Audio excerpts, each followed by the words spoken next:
What is PISA? PISA is an acronym that stands for the Program for International Student Assessment. It's the brainchild PISA. of the OECD. Tous les 3 ans, l'OCDE évalue les savoirs de milliers d'élèves pris au hasard dans chaque pays participant. En 2009, Shanghai participe en tant que ville chinoise et provoque un véritable séisme en devançant tous les pays dans toutes les matières évaluées.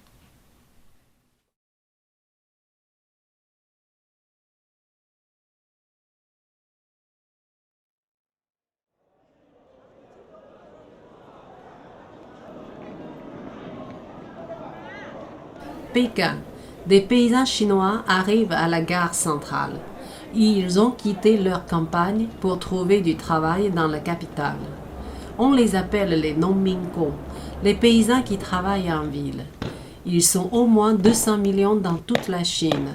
On leur confie tous les travaux les plus durs, les plus sales, les plus dangereux et aussi les moins bien payés.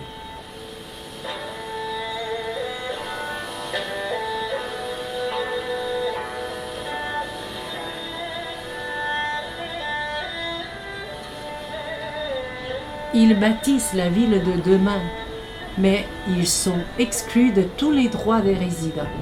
Pas de contrat de travail, pas de sécurité sociale, pas de retraite. Même leurs enfants sont rejetés par l'école publique.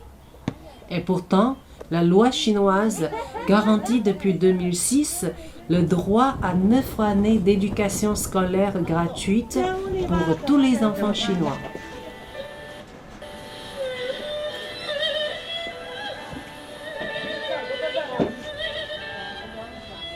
En 2008, Li Yuwen, 15 ans, a quitté ses grands-parents et son village car il n'y avait pas de collège. À Pékin, il a retrouvé ses parents dont il était séparé depuis 7 ans. Mais ses parents ne possèdent pas le hukou, le livre de famille pékinois. Il a donc rejoint son frère et sa sœur dans une école privée pour enfants de Nongmingkong, la Huaao.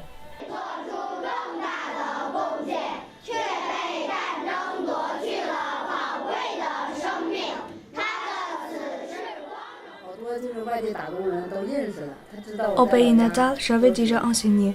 Les voisins m'ont demandé de créer une école pour garder leurs enfants à Pékin.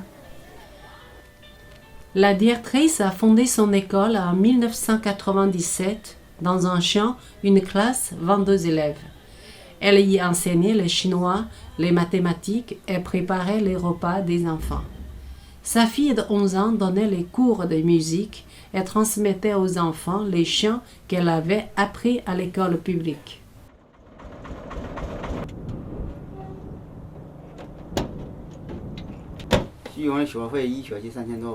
On vit dans 15 mètres carrés, on a dû mettre les 2 garçons en pension.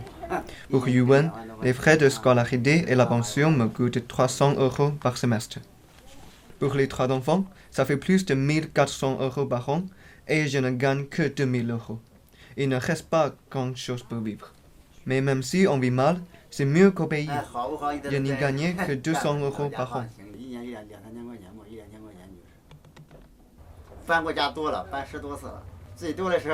Ici, on déménage tout le temps, presque chaque mois. Parfois, on s'endort le soir, tranquillement, et au petit matin, on est réveillé par les ouvriers qui arrachent les tuiles du toit pour nous chasser.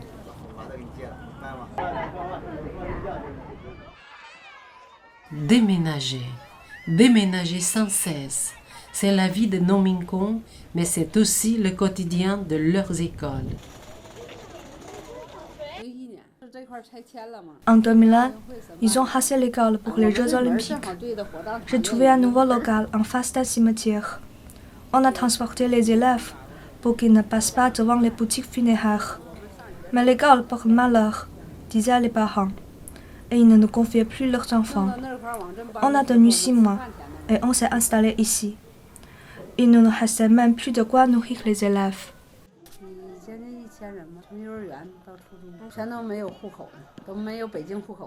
Aujourd'hui, l'école accueille 1 millier d'enfants, de la maternelle au collège. Elle a été autorisée en 2004, mais toujours pas intégrée dans le système national d'éducation. L'État ne la finance qu'à hauteur de 8 € par élève et par an. une école publique toucherait 4 fois plus. Alors, chacun se débrouille.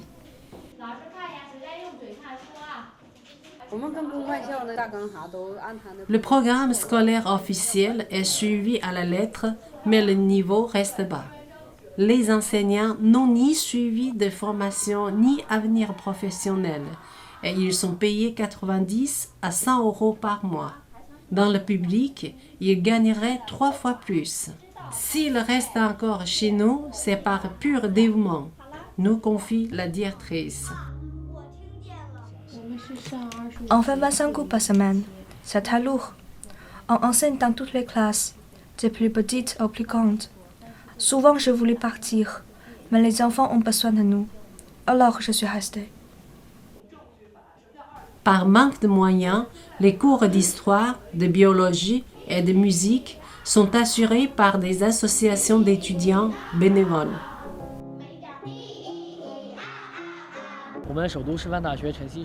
Aujourd'hui, nous sommes 70 bénévoles et nous aidons tous les jours 3 écoles à Pékin et d'autres en province pendant l'été. Certaines personnes se sont émues de la situation de ces enfants. Des associations caritatives ont pris en charge des élèves de cette école. D'autres ont offert des équipements scolaires ou des sorties culturelles.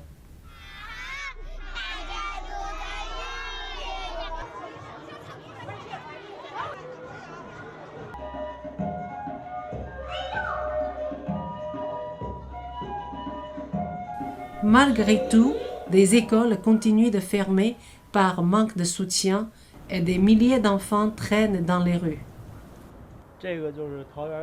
Ici, notre association a aidé une autre école pendant 12 ans.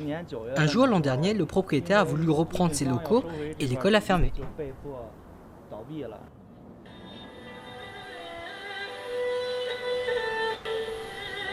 Dans quelques mois, Yuwen ira au lycée. Il devra alors quitter à nouveau ses parents et retourner au village. Car les enfants de Nominco doivent passer leur baccalauréat dans leur province d'origine. Et chaque province a ses propres programmes, sa propre organisation scolaire et ses propres examens.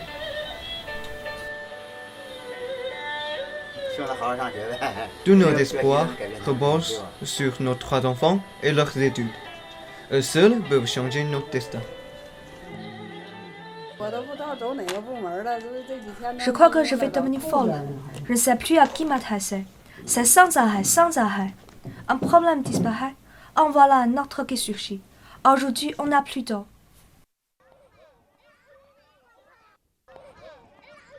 Depuis 10 ans, l'école sous-loue les locaux actuels à une entreprise de Hong Kong. Elle lui verse sa part de loyer, d'eau et d'électricité. Mais aujourd'hui, cette entreprise met la clé sous la porte. Le loyer a doublé et l'administration réclame à l'école des années de charges qui ont été détournées par la société de Hong Kong.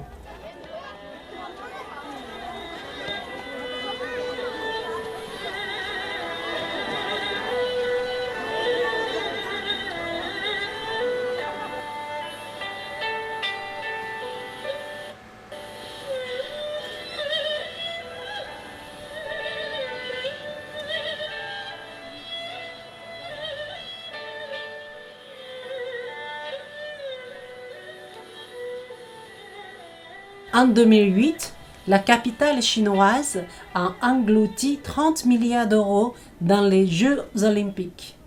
De quoi assurer un traitement légal et équitable à ces 200 000 enfants de Nominco pendant 513 ans.